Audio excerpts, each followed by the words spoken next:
우리가 절세를 얘기하잖아요. 절세라고 하면 뭐냐? 전략 넘버원은 뭐냐면요. 모든 소득이 다 같은 소득이 아니다예요. Not all incomes are equal. 그러니 우리가 명심해야 될 것은 금년에 당장 번 돈을 세금 안 내게 하는 것도 절세지만 미래에 내가 벌 소득을 그에 대한 세금을 줄이는 것 역시도 절세다라는 것을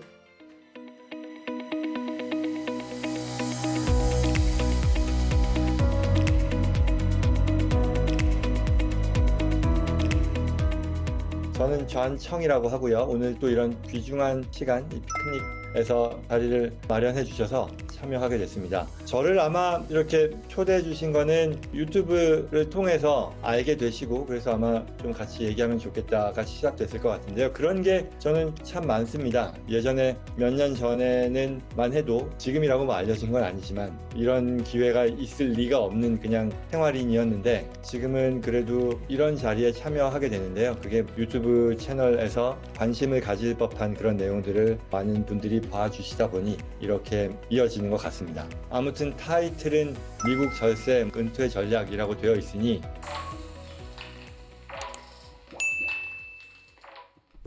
우리가 절세를 얘기하잖아요. 절세라고 하면 뭐냐? 세금을 줄이는 건데 그러면 세금이 뭐냐부터 시작을 한다면 세금은 결국 국가에 납부하는 어떤 쉐어가 될 텐데 그 근거가 되는 것은 크게 봐서 세 가지가 있는 거잖아요. 하나는 내가 경제활동을 통해 소득을 얻었을 때 그에 대해 일부를 납부하게 되는 세금, 바로 소득세겠죠. 그리고 또 하나는 내가 자산을 타인에게 넘길 때 내가 이렇게 일군 세금 다 내고 벌어서 일군 소중한 자산을 내 다음 세대로 넘길 때 부담하게 되는 세금이 있죠. 그게 증여상속세일 거예요. 이 소득세, 증여상속세 모두 결국은 국가가 제공하는 어떤 환경을 활용해서 내가 얻게 되는 효용이니까 결국 그에 대해 일부를 어떤 국가의 서비스에 대한 대가로서 납부해라. 마지막으로 재산세가 있잖아요. 내가 이러한 안정적인 환경 하에서 자산을 소유할 수 있으니 자산을 보유하고 유지할 수 있으니 그에 대한 대가를 내세요. 프로퍼티 텍스인 거잖아요. 그러면 이 세 가지 중에 프로퍼티 텍스는 뺍니다. 왜냐하면 이건 아시다시피 뭐 부동산 가지고 있으면 그 부동산이 위치한 카운티에 내가 그 규정에 따라 기계적으로 퍼센트 곱해서 내는 게 세금이잖아요. 프로퍼티 텍스잖아요. 그러니 여기는 절세의 여지가 상대적으로 매우 낮다. 그래서 대체로 빠진다라는 얘기고요.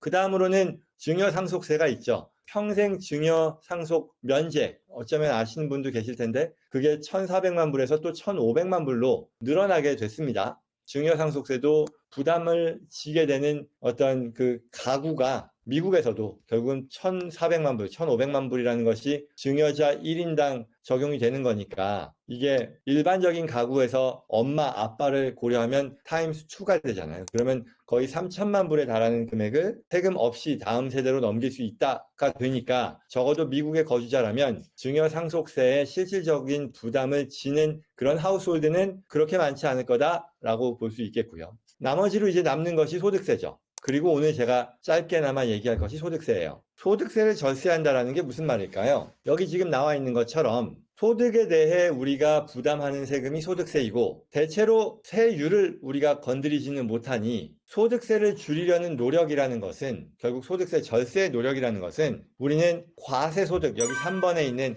과세소득을 줄이는 노력이다라고 얘기하면 맞을 거고요. 그러면 과세소득을 줄인다라는 얘기가 과세소득은 총소득 마이너스 총비용이라고 했을 때 결국 넷 인컴인 과세소득을 줄인다는 것은 총소득을 줄이거나 아니면 총 비용을 늘린다라는 말로 해석이 될 거잖아요. 그렇다면 총소득을 줄인다는 노력이 세금을 줄이는 노력이라고 했을 때에는 그러면 우리는 세금을 덜 내기 위해 버는 돈을 마다해야 된다라는 얼토당토하는 그런 얘기를 하게 된다라는 거죠. 그게 맞을까요? 그럴 리가 없죠. 어불성설이죠. 마찬가지로 소득세를 줄이기 위해 총비용을 늘린다. 세금을 줄이기 위해 내가 필요치 않은 지출을 늘림으로써 그 일부인 세율을 줄인다. 말이 될까요? 그 역시도 어불성설이겠죠. 그렇다면 이걸 어떻게 바꿔야 될까 하면 총소득을 줄인다라는 말은 총소득을 줄이는 게 아니라 나의 소득을 과세되는 소득에서 과세되지 않는 소득으로 바꾸려는 노력을 한다거나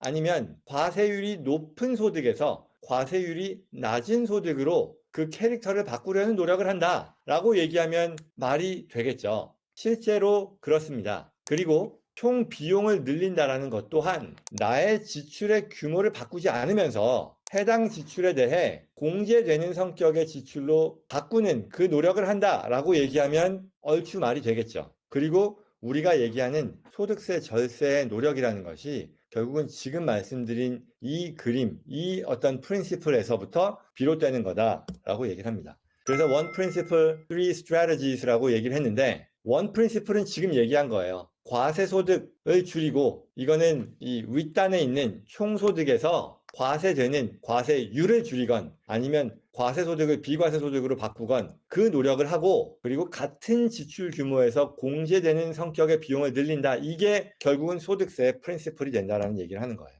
그럼 여기서 우리가 뭐 3 strategy라고 하는데요. 전략 넘버 1은 뭐냐면요. 모든 소득이 다 같은 소득이 아니다예요. Not all incomes are equal. 뭐냐면 우리는 소득의 종류가요. 여러 가지가 있습니다. 액티브 인컴이 있고요. 액티브 인컴은 뭐냐면요. 옆에 오른쪽에 보이는 세금 중에 세율이 높은 오디너리 인컴 텍스의 적용을 받고요. 그리고 더 나아가서요. 셀프 인플로이먼트 텍스의 적용을 받습니다. 대표적인 것은 우리 사업소득 또는 근로소득이 있을 텐데요. 적용되는 세율이 높은 소득세율에 적용을 받고요. 거기에 추가로 소셜 시큐리티 텍스 또는 메디케어 텍스와 같은 추가의 과세 적용을 받죠. 15.3%에 달하죠. 그리고 포트폴리오 인컴이라고 하는 것은 대체로 일반 소득세율의 적용은 받긴 하나 이 셀프 인플로이먼트 텍스의 적용은 되지 않죠. 그러니 액티브보단 좋은 거고요.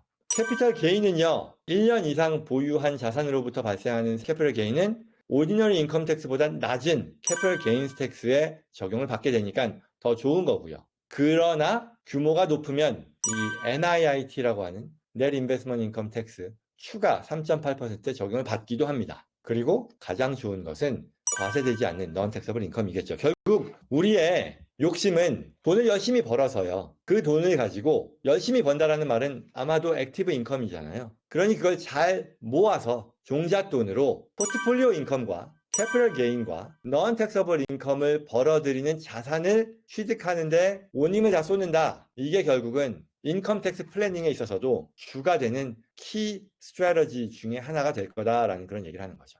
세금을 줄이는 노력이라는 것이 당장 내가 금년에 100만 불을 벌었어요. 큰 돈을 벌었어요. 그러니 그거를 줄이는 것 당연히 절세의 노력이죠. 맞습니다. 그런데 우리가 경제활동 금년에만 하나요? 그런 거 아니잖아요. 그간 돈 벌어오면 금년에만 세금 줄이는 게 아니라 내년에도 똑같은 고민하게 된다는 거 다 알잖아요. 그러니 우리가 명심해야 될 것은 금년에 당장 번 돈을 세금 안 내게 하는 것도 절세지만 미래에 내가 벌 소득을 그에 대한 세금을 줄이는 것 역시도 절세다라는 것을 let's not forget 이라는 얘기예요.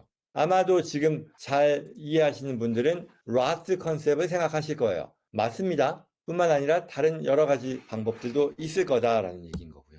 자, 그 다음에 세 번째는요. 소득세 2월에서 소득세 면제로 간다라는 얘기입니다. 우리가 오늘 이 자리에서 뭐 다 얘기하지는 않겠지만 부동산 투자를 하거나요. 아니면 심지어는 일반 트래디셔널 IRA요. 하면 소득세가 면제되는 게 아니라 소득세를 2월 하는 거다라는 것 아시죠? 아실 겁니다. 부동산도 우리가 투자 부동산에 대해서요. 1031 라이카인드 익스체인지라고 하는 공종자산 교환을 할 경우에는 이 양도소득세가요. 첫 부동산을 팔았을 때 발생하는 양도소득세를 과세하지 않고 두 번째 부동산으로 옮겨 타게 해준다라는 거죠. 그러니 양도소득에 대한 소득세를 2월 하게 되는데 2월은 언제고 간에 풍선이 터지는 게 될 텐데 그걸 아예 소득세가 2월이 아닌 면제되는 방식으로 옮기는 그런 노력을 해야 된다. 그게 전략 넘버 3입니다.